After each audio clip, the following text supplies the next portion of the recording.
4 வழி உண்மையிலேயே கம்மியாகவே காட்டுவோம் நம்ம ரொம்ப இதுலேயே டைம் கட் பண்ணிக்கலாம். ஆனால் வந்து நல்லா க்ரீனஸாக தான் இருக்குது பூராமே.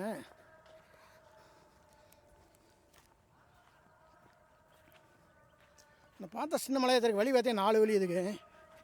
என்னது எவ்வளோ தூரம் இருந்தாலும் ஒரு காட்டுக்குள்ளே வந்தால் ஒரு இந்த காட்டினுடைய மனமே, அதாவது காற்றே பார்த்திங்கன்னா ஒரு நல்லா சுவாசிக்கிறதுக்கு ஒரு அருமையாக மனமாக ஒரு சூப்பராக இருக்குது. இந்த மரங்களுடைய இதெல்லாம் பார்த்திங்கன்னா அவ்வளோ அருமையாக இருக்குது. பாருங்கள் எவ்வளோ மரங்கள் இருக்குன்னு பாருங்கள். ஒரு வேப்ப மரம், என்னென்ன மரம், எல்லாம் நிறைய மரங்கள் இருக்குது. இந்த மாதிரி சென்னை சுற்றியே இது மாதிரி நிறையா மரங்கள் இருக்குது. போன வீடியோவில் சொல்லியிருந்தேன். இந்த மாதிரி சின்ன சின்ன மலைகள் பார்த்திங்கன்னா நிறையா இருக்குது. நம்ம டைம் கிடைக்கிறப்போ இதெல்லாம் இங்கேயே பார்த்திங்கன்னா சித்தாலப்பாக்கம் சிவன்மலை, இந்த மலையில் பார்த்திங்கன்னா அமாவாசை பௌர்ணமிக்கு வந்து கூட்டம் அதிகமாக இருக்குது. இங்கே இது மலைக்கு கிரிவலம் போகிறாங்க இப்படின்னாப்பில். இதில் வந்தீங்கன்னா 4 வழி இருக்குது. எந்த வழி அதாவது சீக்கிரம் போகிறக்கு ஒரு வழி, ஒரு நீட்டாக அப்படிங்கிற ஒரு 4-5 வழி இருக்குது. பார்த்திங்கன்னா ஒரு நீங்கள் கேட்டுட்டு தான் எந்த வழியில் போகலான்னு வரணும்.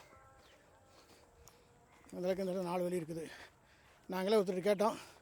அதில் இல்லைங்க, நாங்கள் வந்து நல்லா லென்த்தாக நல்லா மலை ஹில்ஸ் நல்லா ஏறுற மாதிரி கொஞ்சம் ஓரளவுக்கு லென்த்தாக இருக்க வழி வேணும் அப்படின்னா அவர் வந்து மெயின் ரோடு எங்கே பிடிப்பாங்க அப்படின்னாரு. இந்த வழிக்கு வந்தோம்.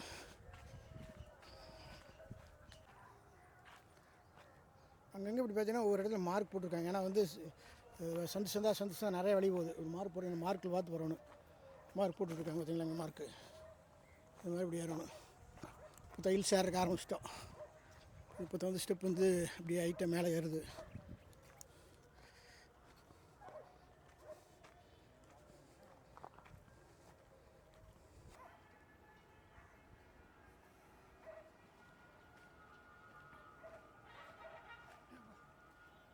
மலை தான் இங்கே வந்தால் மலையுடைய காற்று பார்த்தீங்கன்னா அப்படியே நல்லா சுவாசிக்கிறதுக்கு அருமையாக இருக்குது. கல்லுகள் இருக்குது பூரா, கல்லுக பாறை செங்குத்தாக இருந்தது. அப்புறம் அப்படியே நம்ம ஸ்டெப் ஏறது பார்த்தீங்கன்னா செங்குத்தாக.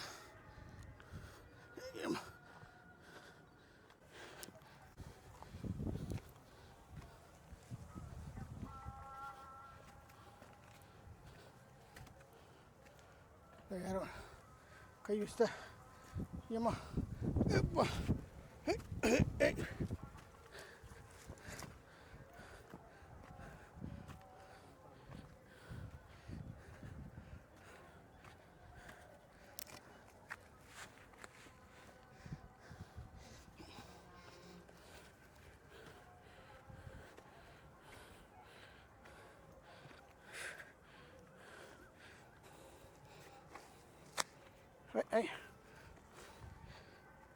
உடக்காய்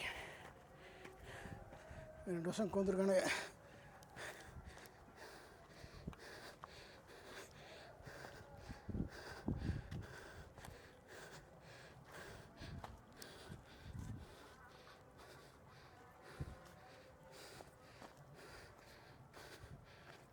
மேலே ஏறிட்டோம். பக்கத்தில் வந்துட்டு நினைக்கிறேன். இங்கே பக்கத்தில் வந்தாலும் பார்த்தீங்கன்னா அந்த சிலக்கட்டு வரக்கு முன்னாடி பார்த்திங்கன்னா ரைட் சைடில் ஒரு புத்து இருக்குது.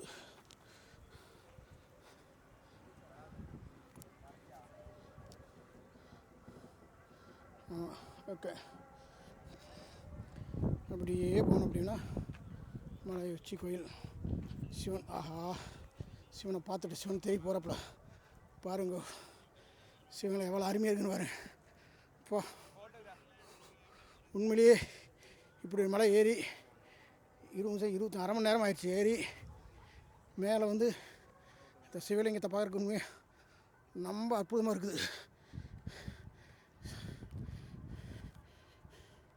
நீங்களே பாருங்கள் சிவலிங்கத்தை. ஆகஸ்ட் 15 அன்னைக்கு அருமையாக சூப்பராக. இங்கே இது வந்து சென்னை சிட்டி அந்த தாம்பரம் அது தெரியுது. நீங்கள் சாமி மட்டும் பாருங்கள் அப்படிங்க. கிட்டத்தட்ட 1/2 மணி நேரம் ஏறி வந்தாலும் அற்புதமான காட்சி. சிவலிங்கத்துக்கு பார்த்திங்கன்னா நிறைய பூச வேண்டியதை தான் எதிர்பார்த்தோம். நம்ம இங்கே நம்ம வரப்போ பூச வேண்டாம் வச்சுருப்பாங்களே அப்படின்னு. இன்றைக்கி ஆடி வெள்ளி, அதனால் பூசை பண்ணியிருக்காங்க. ரொம்ப அற்புதமாக இருக்குது. இங்கே ஒரு புத்து பார்த்திங்கன்னா அது பழசாயிடுச்சு, அங்கே புதுசாக இருக்குது. இதே சிவன் இருக்கிற மலையெல்லாம் ஏறு அப்படின்னா நிறைய இடத்துல பார்த்திங்கன்னா புற்று இருக்குது. இந்த பாம்பு புற்று அப்படிங்கிற நிறைய இருக்குது. ஏன்னா சிவனுக்கும் பாம்புக்கும் அவ்வளோ ஒரு ஒற்றுமை. சிவனுடைய கழுத்துலேயே நார் இருக்கிற பாம்பு அதனால பார்த்திங்கன்னா சிவன் இருக்கிற இடத்துலலாம் அந்த புற்று இருக்கும். அதுதான் இந்த புற்று. இங்கே ஒரு புற்று, இங்கே ஒரு புற்று. இங்கே பார்த்திங்கன்னா சென்னை சிட்டி எதிரி. இதே மாதிரி சென்னை சிட்டிக்குள்ள குறைஞ்சது அதாவது நீங்கள் எப்படி பார்த்தாலும் 100 மலைகள் இது மாதிரியா கோயிலில் மலைகள் வந்து 100 மலைகளுக்கு மேலே சென்னைக்குள் இருக்குது. சென்னை அப்படின்னா இங்கேருந்து பார்த்திங்கன்னா இது காஞ்சிபுரம், இந்த செங்கல்பட்டு, இந்த சைடு திருவள்ளூர், இப்படி எல்லாம் சுற்றி எல்லாம் பார்த்திங்கன்னா ஒரு 100 மலைக்கு மேலே இது மாதிரியா தெய்வங்கள் உள்ள மலைகள் இருக்குது. அதில் ஒவ்வொரு மலைக்கும் ஒவ்வொரு அற்புதமான வரலாறு இருக்குது. இதுக்கு ஒரு வரலாறு இருக்குது. அதை நம்ம கேட்டு தெரிஞ்சுக்குவோம். எப்படி தெரிஞ்சுக்கிட்டு நம்ம அதை பற்றி பேசுவோம். ஓகே, நீங்கள் சிவன் பாருங்கள், எவ்வளோ ஒரு அற்புதமான காட்சி, எவ்வளோ அருமையாக இருக்குதுன்னு பாருங்கள். வந்துட்டுனா அந்த சாமிகிட்டேருந்து பார்த்திங்கன்னா அப்படியே காடுகள் பாருங்கள், அப்படியே அடர்ந்த காடு மாதிரி அப்படியே சூப்பராக இருக்குது.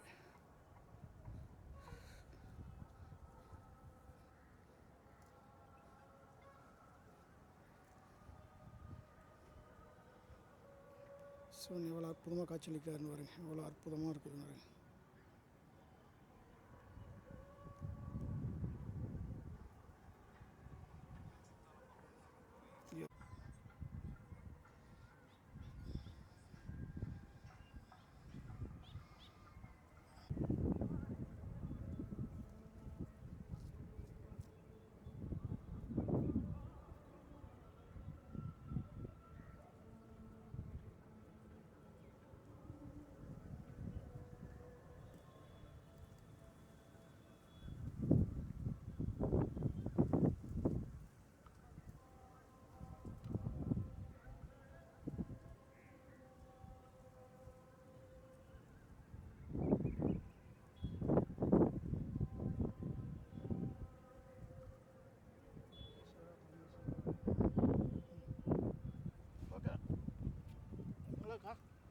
சூப்பராக்கா.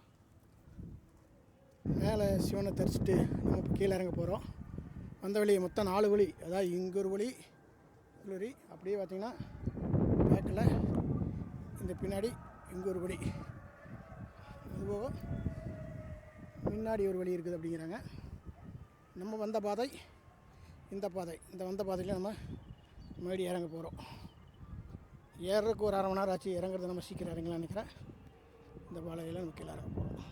மறுபடியும் இறங்கிலையும் அந்த புத்துக்கண்ணு, அதாவது புத்து கோயிலை பார்த்து இறங்குறோம். அதை இறங்க போகிற வழியை மறுபடியும் இறங்கிட்டோம். இப்படி இறங்கில பார்த்திங்கன்னா அந்த பார்க்கல் சிட்டியோட குறைஞ்சு இந்த மலை வந்து பச்சை மலை மாதிரியே ஒரு 250 அடி இருக்குன்னு நினைக்கிறேன். இந்த பக்கத்தில் எல்லாமே இது மாதிரியே சின்ன ஒரு 250 ஒரு 200 அடி 150 அடிக்குள்ள மலை தான் இங்கே வந்து அதிகம். நம்ம கீழே இறங்குறோம். கீழே இறங்குற வழி பாருங்கள், இறங்குறோம். இது என்ன மெயின்னா இந்த மலைக்கு பார்த்திங்கன்னா 4 வழி. ஏன்னா சொக்க மக்கள் ஏதோ ஒரு வழி ஏறி அவங்க பக்கத்தில் வீட்டு ஏறி வந்திருப்பாங்க உங்களுக்கு. அப்போ வந்து அது காலப்போக்கில் வழி ஆயிடுச்சு. ஏன்னா சுற்றியில் வீடு. இது வந்து மெயின் சிட்டி, மெயின் டவுன். அதாவது பார்த்திங்கன்னா சித்தலப்பாக்கம், மேடவாக்கத்து பக்கத்தில் சித்தலப்பாக்கங்கிறது ஒரு சிட்டி. அந்த சிட்டி சுற்றியும் அந்த வீடுகள் இருக்கிற பார்த்திங்கன்னா அவங்களுக்கு சௌகரியமாக மேலே அந்த சாமி பார்க்க வர்றது பார்த்திங்கன்னா அவங்க வீட்டிலேருந்து ஸ்ட்ரெயிட்டாக ஏறி வர்றதுனால அப்படியே வழி உருவாக்கிட்டாங்க. அப்படி வந்து இந்த மலைக்கு வர பார்த்திங்கன்னா 4 வழி. அதில் வந்து எந்த வழி பெஸ்ட்டு பார்த்தாலும் இது பார்த்திங்கன்னா மெயின் ரோட்டில் வந்து பக்கா. மற்ற வழியெல்லாம் பார்த்தா மெயின் ரோடு கொஞ்சம் உள்ளே இருக்குது. அதனால் நாங்கள் வர வழியே கேட்டு எந்த வழி பக்கணும் தான். நீங்கள் வாங்க, இந்த கோயிலுக்கு வரையில் பார்த்திங்கன்னா காலையில் 8 மணிலேருந்து சாயந்தரம் 6 மணி வரைக்கும் வரலாம். அதுக்கு மேலே இருட்டுருச்சு அப்படின்னா கல் இதெல்லாம் இருக்குது, சிரமம். ஏன்னா வந்து நம்ம சேஃப்டி முடிஞ்ச அளவுக்கு கல் இருக்குது, தட்டிக்கிட்டு வந்தோம்னா நைட்டு வேலை இதோட பெரிய வேலை ஏறுறோம். முடிஞ்ச அளவுக்கு நம்மளுக்கு பக்கம் தானே ஏறது, 20 நிமிஷம் தூரம் இல்லை. அதில் வாங்க, நல்லா வந்து சிவனை தரிச்சிட்டு போங்க. அவ்வளோ அதிகமான ஒரு சிவனை வந்து நல்லா பக்தியுடன் பார்த்தோம்னா நம்மளுக்கு இருக்குது. நம்மளுக்கு சிவன் ராத்திரி அன்றைக்கி மற்ற இந்த சிவன் பிரதோஷம் அப்போல்லாம் பார்த்திங்கன்னா நல்ல ஒரு விசேஷமாக இருக்குது அப்படின்னாங்க. இதே இங்கேயே பார்த்திங்கன்னா இந்த மலை சுற்றியே பார்த்திங்கன்னா அமாவாசை பௌர்ணமிக்கு வந்து கிரிவலம் போகிறாங்களாமா. கிரிவல பாதையினா போட்டிருக்காங்க, இங்கேயும் கிரிவலம் போகிறாங்களாமா. எல்லா பக்கம் பார்த்திங்கன்னா சிவன் மலை சிவன் இருக்கிற மலை எல்லாமே கிரிவலம் போகிற ஆரம்பிச்சிட்டாங்க. இப்போ நம்ம கேள்விப்படுறது திருவண்ணாமலையில் மட்டும்தான் கிரிவலம் போவாங்க அப்படின்னு நினச்சோம். அதுக்கு பழனிக்கு பார்த்திங்கன்னா எல்லா மலைகளையுமே மக்கள் ஒரு ஆர்வமாக கிரிவலம் அப்படின்னு சொல்லி சுற்றுக்க ஆரம்பிச்சிட்டாங்க. ஏன்னா பழைய காலத்துலலாம் பார்த்திங்கன்னா நம்ம மக்களுக்கு பொழுதுபோக்கு கோயில் குளம் இது மாதிரியா சொந்த பந்தம் வீட்டுகளுக்கு போகிறதா வந்து ஒரு இதாக இருந்தது. இப்போ தான் பார்த்திங்கன்னா சினிமா, டிவி, கேமு, லொட்டு லொஸ்க்கு, டாஸ்மார்க்கு அப்படி நிறைய இருந்துச்சு. ஆனால் அப்போல்லாம் பார்த்திங்கன்னா எல்லாருமே வீக்கெண்டில் இந்த மாதிரி விசேஷ நாளில் கோயில் குளத்துக்கு தான் போவாங்க. அதுதான் அவங்களுக்கு என்டர்டைன்மெண்ட். இப்போ பார்த்திங்கன்னா சினிமா, பார்க்கு, பீச்சு, லவ்வு இது மாதிரியா டாஸ்மார்க்கு அப்படின்னு வந்துக்கிறாங்க. அப்போ அந்த டைமில் வந்து அருமையாக நல்லா போனாங்க. அப்போ வந்து கிரிவலங்கிறதால அவங்களுக்கு ஒரு நல்ல ஒரு வைப்ரேட் நல்லா இருந்தது. இப்போல்லாம் வந்து நம்ம கெட்டு போச்சு, காலம் கெட்டு போச்சு. முடிஞ்சால் டாஸ்மார்க்லேயே 50% படுத்துக்கிறாங்க. யார் வர்றா? இந்த மாதிரி வந்துட்டு போனால் நம்மளுக்கு ஆரோக்கியமே இருக்குது. எனக்கே வயசுனா 60 வயசு தொட போகுது. நானே இந்த வயசுலேயே எல்லா மலையும் ஏறணும்னு நினச்சிக்கிறேன். இது வந்து வெள்ளிங்கிரி மலையெல்லாம் குறைஞ்சி 35 டைம் ஏறி இருக்கிறேன். ஏற முடியல விட்டு போட்டு உடனே அடுத்த வருஷம் கண்டிப்பாக வெள்ளிங்கிரி மலை போகணுங்கிற ஃபீல் ஆகுது. அது மாதிரி வந்து நம்மளாக நம்ம வாழ்க்கையை வந்து எப்படி பீஸ்ஃபுல்லாக்கலாங்கிறது நம்மளே பிளான் பண்ணிக்குவோம். காட்டுக்குள்ளே வந்தாலும் பார்த்திங்கன்னா அந்த மனம் அந்த காற்றோட சுவாசிக்கிறதுக்கு அருமையாக இருக்குது. ஒரு நல்ல ஒரு அற்புதமான ஒரு மனமாக இருக்குது. இதே நம்மளுக்கு வந்து நம்முடைய உடம்புக்கு ஒரு ஆரோக்கியம்.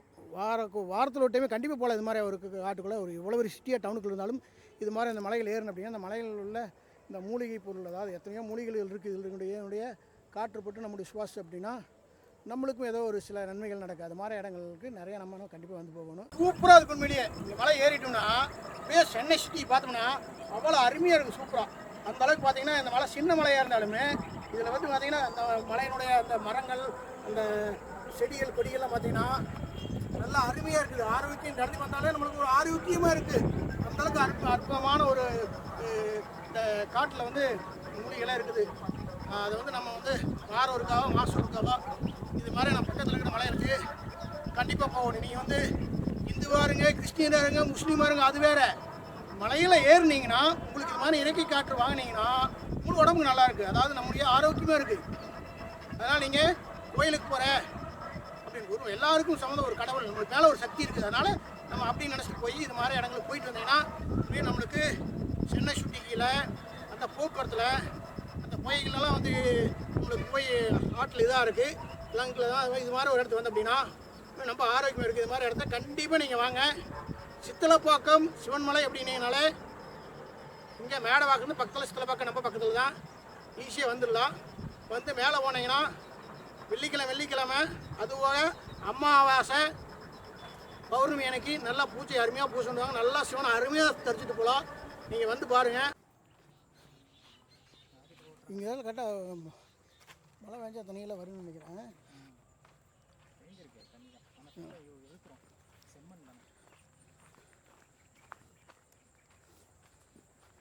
அருமையாக நல்லா கூலிங்க நல்லா அருமையாக இருக்குது பாரு.